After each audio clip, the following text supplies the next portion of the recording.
Penyebabnya karena atonia, laserasi, dan akibatnya yaitu bisa menyebabkan shock dan kematian.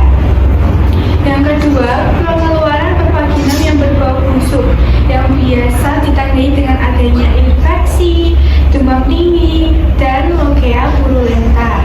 Dan yang ketiga, adanya rasa sakit di bagian bawah abdomen atau punggung yang bisa disebabkan karena infeksi saluran kemih atau bisa juga disebabkan oleh infeksi radang paru.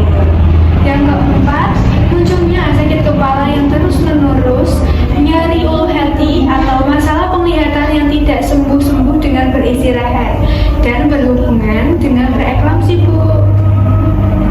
Yang kelima, adanya pembengkakan atau odem di wajah, di tangan, dan di kaki apabila ditekan ada cekungan dan kembalinya lama, dan hal tersebut juga berhubungan dengan preeklamsi.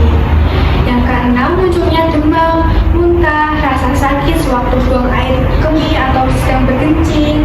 Jika tidak merasa enak badan, ditandai dengan demam yang mencapai suhu tinggi dan disebabkan karena ISK juga atau infeksi saluran kemih. Yang ketujuh, payudara yang berubah menjadi merah, panas, atau sakit bisa menyebabkan mastitis dikarenakan akibat bendungan